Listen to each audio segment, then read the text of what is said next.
My name is Diana Houston, 42 years old, a music teacher at a small high school in Portland, Oregon. If someone had told me 10 years ago that I would be sitting here, alone in a quiet kitchen with a cup of cold coffee, I would have laughed out loud. But now, all I can do is sit in silence, staring at the void in front of me. The light from the kitchen window casts a glow on the table, illuminating the worn wooden grain. The ticking of the wall clock echoes, each tick drilling into the stillness of my heart. This house was once filled with laughter, impromptu piano melodies, and the sound of tiny footsteps, Max's, or rather now, Elton Presley Houston, the name he always insisted would shine on music charts. But all of that is a memory now. 8 years ago, the man I once called my husband left us. Max was only 10 years old then. He didn't cry, at least not in front of me. But I knew, deep in his eyes, questions were piling up without answers. He would sit by the window for hours, eyes fixed on the road outside, as if waiting for a miracle. That day, I made a promise to myself: I'll do whatever it takes to make sure Max never feels abandoned, even if it's just the two of us. In the beginning, I kept that promise. Max was a quiet but kind child, always willing to help. During summer days, he would join me in mowing the lawn, his tiny hands struggling to maneuver the oversized clippers. I remember his smile when we finished, sitting under the old oak tree eating cold sandwiches. I thought to myself, everything's going to be fine. But then Max grew older. The sweet, obedient boy slowly gave way to silence and distance. He no longer sat by the window waiting for his father, but instead spent endless hours locked in his room. I often stood outside his wooden door, straining to hear something, a song, the sound of keyboard typing, anything, but the room remained eerily quiet. I can't even remember the last time we talked for more than 5 minutes. His responses were always short: "I'm fine," or "It's nothing, Mom." Those words only deepened my helplessness. Is this what being a mother means? Standing on the sidelines of your child's life, watching them drift further away without being able to do anything? One autumn evening, as golden leaves blanketed the path outside, Max walked into the kitchen. He stood in front of me, gripping the edge of the table tightly.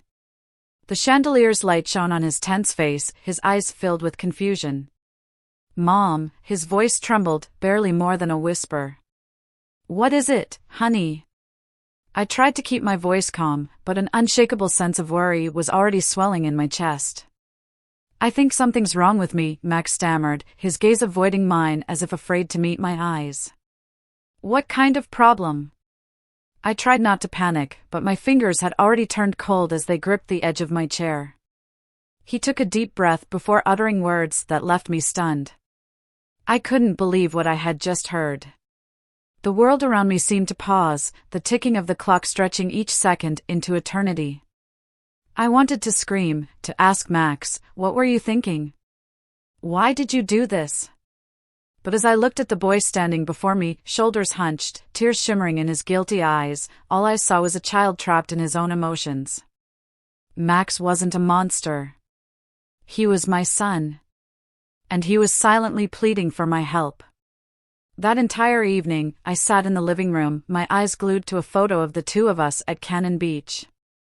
Max was 12 then, his smile radiant, the wind tousling his hair. And me, holding him close, believing I was strong enough to shield him from all the pain in the world. But now, I can't help but wonder, am I strong enough? I couldn't sleep. That night, the room felt too large, too empty. The faint sound of wind whistling past the window mingled with the rhythmic beating of my heart, drowning it in a sea of helplessness and confusion. Max's words replayed in my mind over and over. What did I do wrong? Was I too strict? Or had I been too lenient, allowing him to become trapped in emotions he couldn't explain?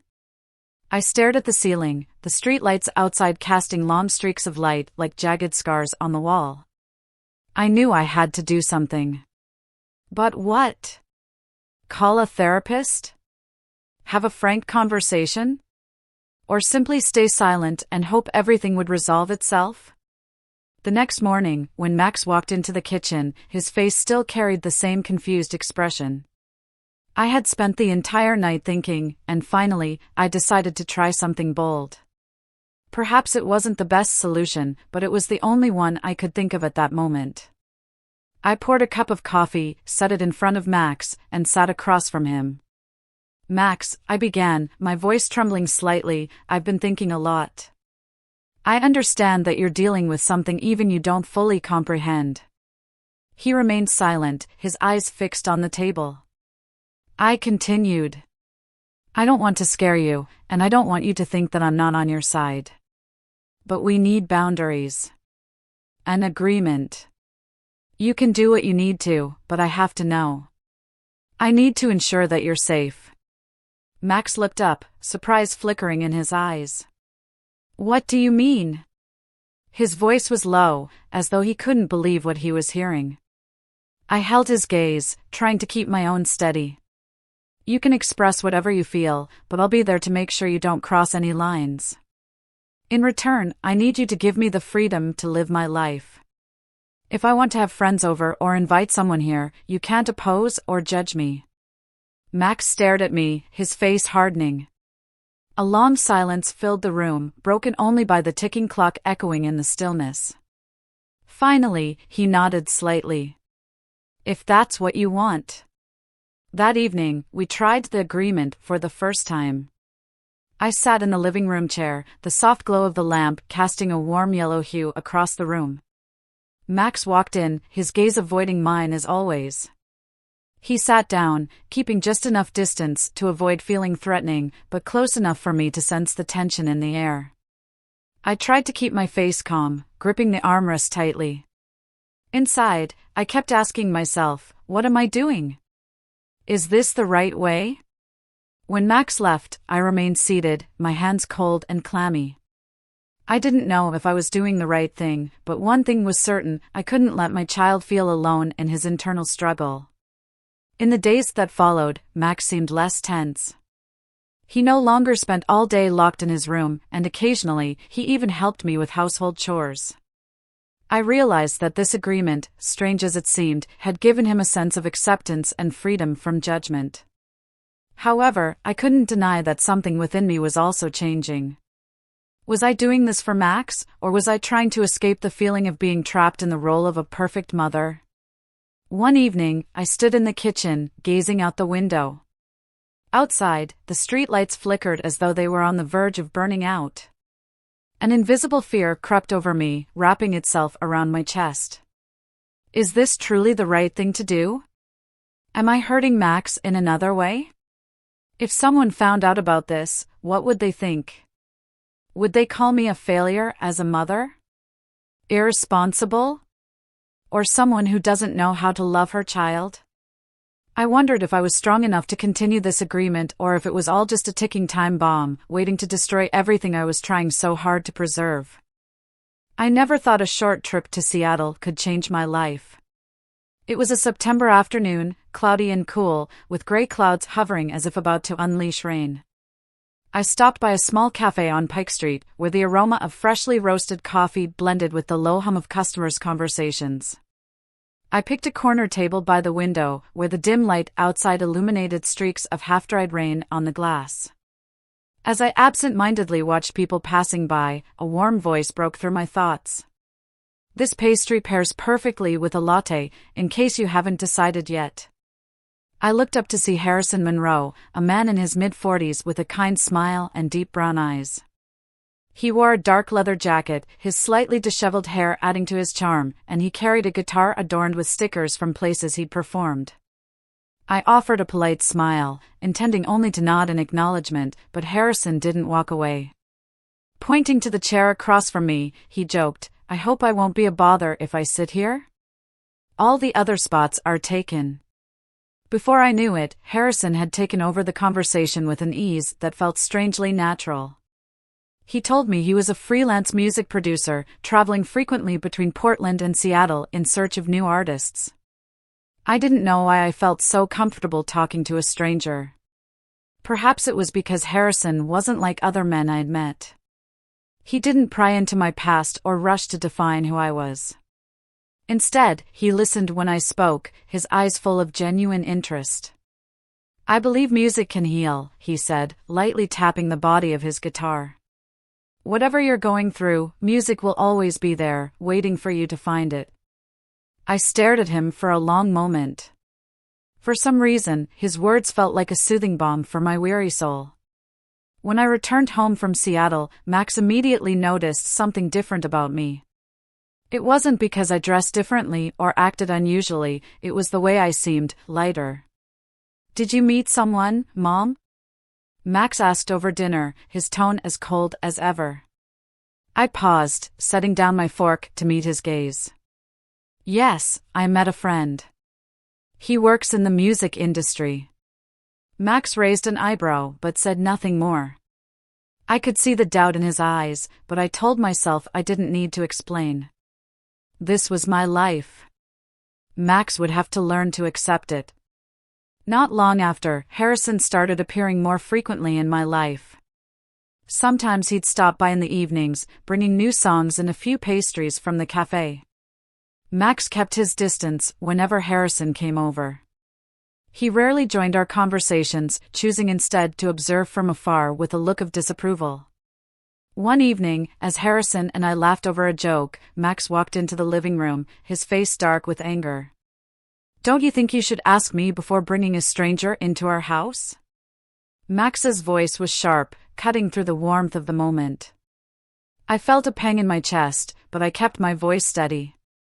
Max, I don't need your permission to do something for myself. I have a life too.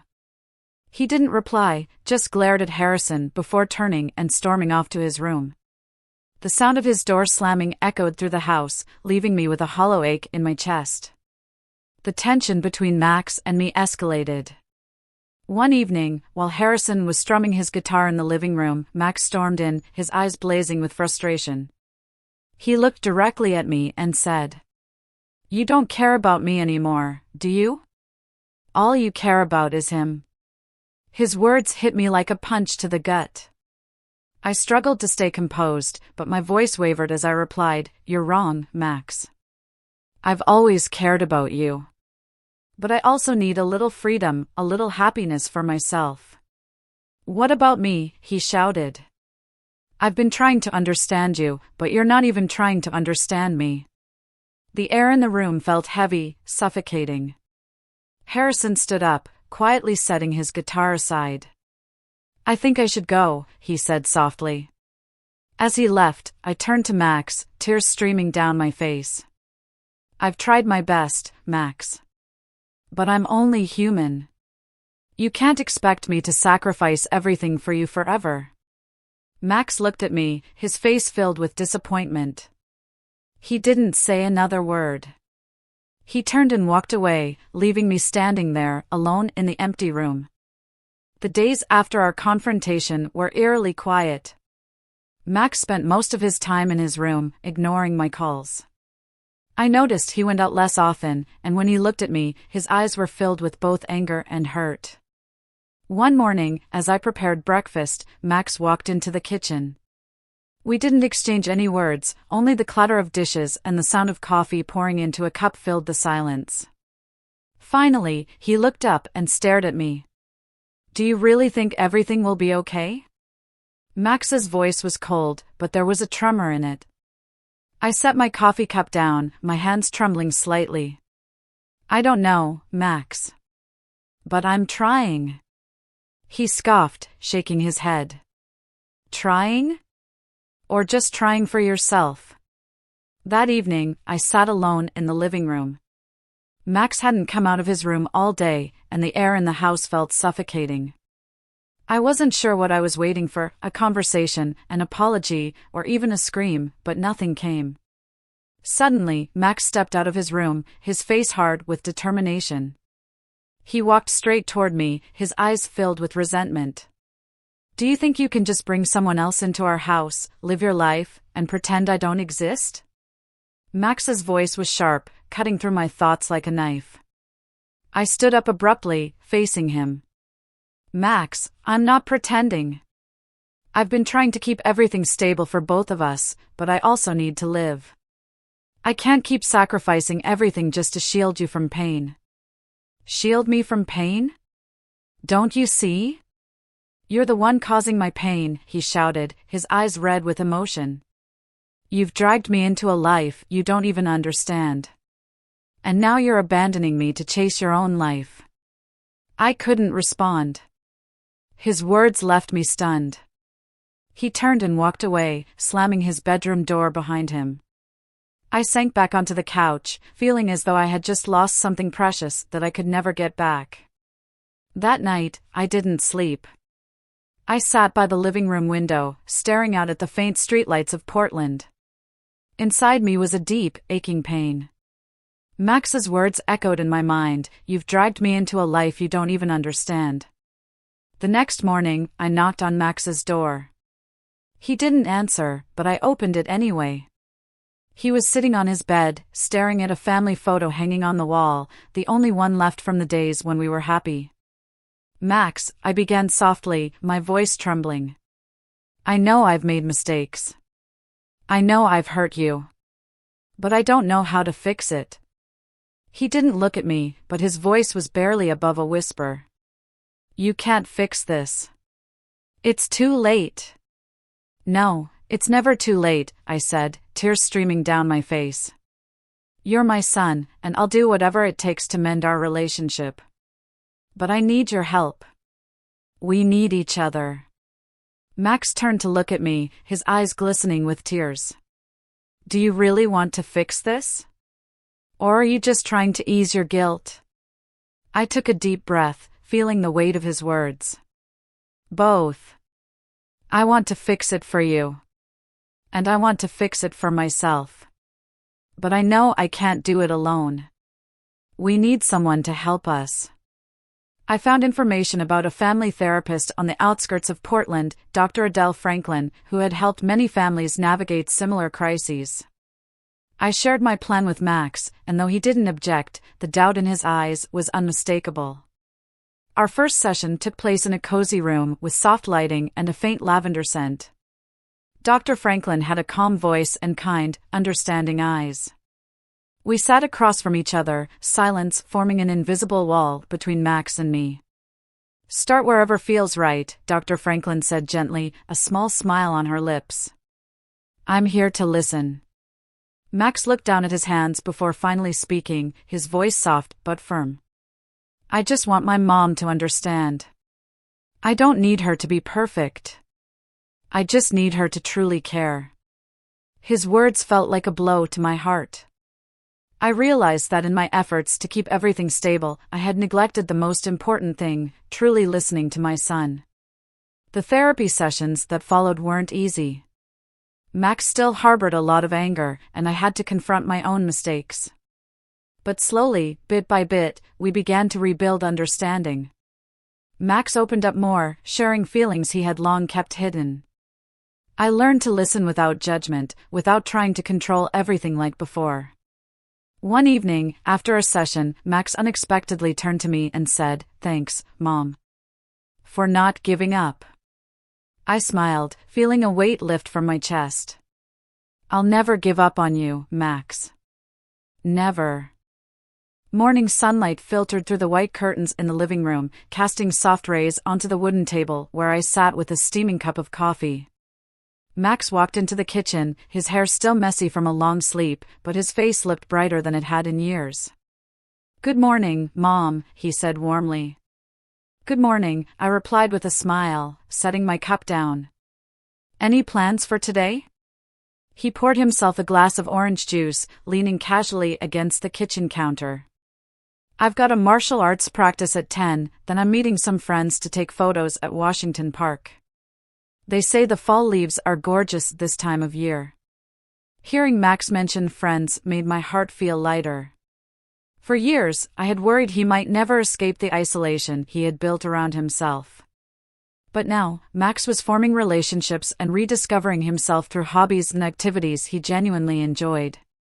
One evening, Max came home with a photo of the sunset at St. John's Bridge, the same place we had once stood together.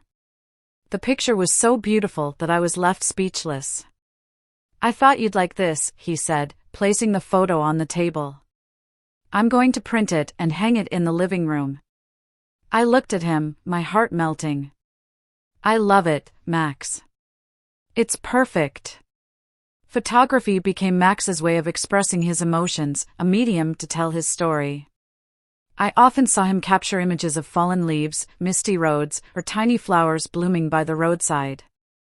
Each photo had its own unique beauty, as though he was finding light in the shadows of his life. While Max was busy carving out his new path, I also began rediscovering myself. Harrison Monroe still visited regularly, but now his presence brought me peace rather than worry.